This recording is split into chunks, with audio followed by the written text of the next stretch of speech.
네, 커파 아메리카가 개막을 했습니다. 커파 드릴까요? 네. 아, 열심히 하잖아. 그런 방향으로 열심히 할 필요 있어요? 아니, 뭐든지 열심히 하는 거지. 너무 더럽다 진짜.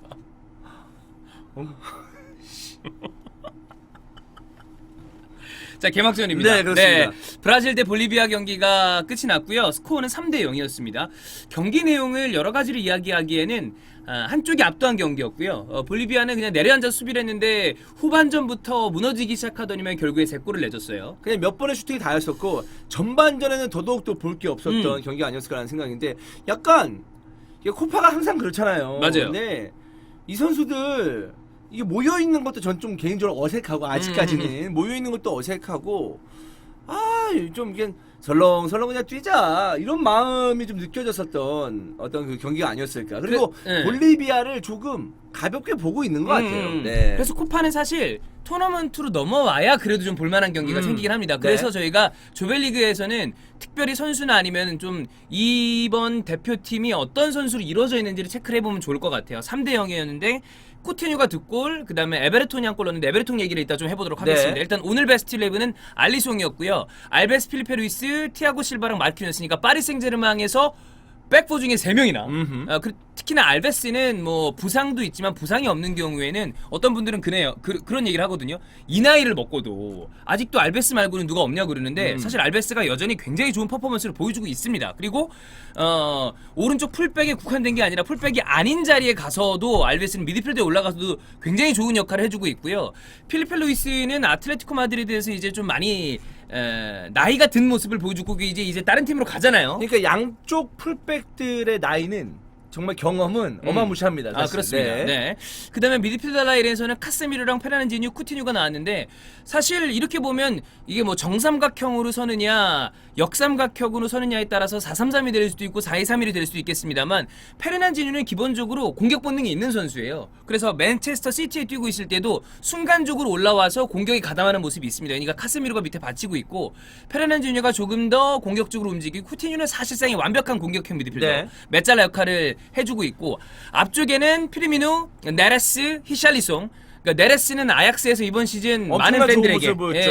네. 어필을 한 선수고 히샬리송도 에버튼에서 굉장히 좋은 모습을 보여준 선수예요. 네, 이번 시즌 좋았고 그러니까 결국 이제 양쪽 측면에서 히샬리송과 네레스의 어떤 그 측면 돌파를 많이 좀 고려했었던 멤버라고 볼 수 있었는데 생각만큼 이제 활발한 어떤 모습은 나오지 않았었고 페르난지뉴가 굉장히 과감하게 공격 가담을 하더라고요. 네, 확실히 상대에 따라서 페르난지뉴는 미드필더 라인에서 수비적으로 또는 공격적으로 쓸 수 있는 선수다라고 볼 수가 있겠습니다. 자, 3명의 교체 카드가 있었습니다. 일단 피르미누가 빠지고 가브리엘 제수스가 들어왔는데 역시 제수스나 피르미누나 전형적인 톱의 형태라기보다는 주변 선수를 좀 도와줄 수 있는 스타일의 공격수니까. 그리고 네레스가 빠지고 들어온 선수는 바로 에베르통이었어요. 에베르통. 네, 그리고 마지막에 히샬리송이 빠지고 윌리안이 들어왔죠. 네, 에베르통이 그레미에서 뛰고 있는 선수인데 96년생이에요. 네, 23살인데 벌써 이제 그레미에서 100경기 정도를 뛰었고요. 이거 경험이 리그에서만. 좋아. 네. 예. 그래서 이 선수를 주목하고 있는 팀이 많더라고요. 막 빅6에서도 다 주목을 하고 있습니다. 자, 예. 빅클럽, 세계 빅클럽에서 이 선수에 대한 어떤 그 체크는 다 하고 있는 상황이에요.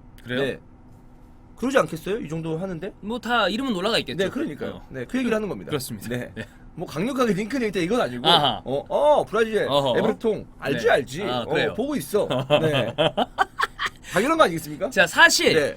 제일 링크가 좀 진하게 났던 우리가 알고 있는 빅클럽은 AC 밀란이었습니다. 왜냐하면 레오나르도 단장이 브라질 출신이기도 하고 파케타 같은 선수들도 그렇고 브라질 커넥션을 뭔가 만들고 있었는데 레오나르도가 파리 생제르맹으로 갔습니다. 그러니까 아마 그 링크는 약간 끊어질 가능성이 있는데 지금 정도의 퍼포먼스를 코파 아메리카에서 보여준다면 다른 데로 갈 수 있을 가능성이 보이는 것이 들어오자마자 굉장히 활발했거든요. 굉장히 빠르고 예. 그다음에 슈팅도 굉장히 좋았고 이거는 충분히 이제 다른 팀에서 이 선수에 대한 어떤 그 이번 대회 내내 이 선수에 대해서 집중해서 좀 보지 않을까. 이번 대회 끝나고 또 어떤 얘기가 나올지 모르는 그런 어떤 그 에베르톤 실력이 아닌가라는 생각인데 FM 본자잖아요. FM 본자라고 네, 그러더라고. FM에서 이 선수 무조건 영입해야 됩니다. 유망주로. 예. 네, 지금은 또 유망주 나이는 아닙니다만. 맞아요. 네. 그래서 왼쪽에 들어오자마자 치달로 굉장히 과감한 돌파를 보여준 것도 있었고, 그 다음에 득점 장면도 왼쪽에서 오른쪽으로 치고 올라가면서 가마치 않은 슈팅. 그런 걸 보면 이 선수는 이제 사실 96년 정도면 96년생 정도면 이제 유럽 나올 때 됐거든요. 이 실력 보여준다면 빅클럽으로 갈 가능성이 굉장히 좀 있지 않나 네. 이런 생각이 듭니다. 근데 저 뒤에 명단은 어디서 구한 건가요? 찾다 보니까 나왔어요. 계속 보는데 펠레가 튀어나올 것 같아요.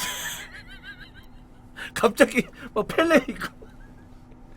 그렇습니다. 네. 이번 브라질 명단이라기보다는 치치 감독의 브라질 대표팀의 특징이라고 하면 공수 밸런스가 굉장히 잘 조화가 이루어지고 있는 팀이고, 이 팀의 특징은 수비의 방점이 있습니다. 그러니까 브라질 대표팀은 우리가 생각하는 화려하고 그건 옛날 얘기고, 사실 중간에 과도기도 있었잖아요. 근데 둔가를 거치면서 이쪽으로 오면서 이 팀은 굉장히 실점을 하지 않는 수비적으로 단단한 팀이에요. 아 근데 아쉽죠. 우리는 브라질 특유의 그 삼바 축구를 보고 싶은데 그런 것들이 많이 좀 희석된 느낌이고, 또 중요한 건 네이마르가 부상으로 나올 수가 없잖아요. 그게 제일 커요. 이 브라질이 사실 어느 정도냐면은, 물론 팀에 따라 다르겠습니다만은 대부분의 경기에서 안정적인 수비하고 네이마르가 측면에서 알아서 볼 차고 들어가고 패스하는 그런 축구를 하는데, 그나마 네이마르를 보는 맛이 있었는데, 네. 오늘 경기에서는 물론 상대가 약하기도 했지만 네이마르가 없으니까 볼 재미가 뚝 떨어지는 거야. 아무래도 사실 이 눈요기를 많이 만들어주는 선수 아니에요. 그러니까 좀 지루했어요 사실. 네. 그래서 아마 지금 뭐 어떤 브라질 선수도 그렇겠지만, 특히나 이 에베르통을 찾아보면 유럽에서든 남미에서든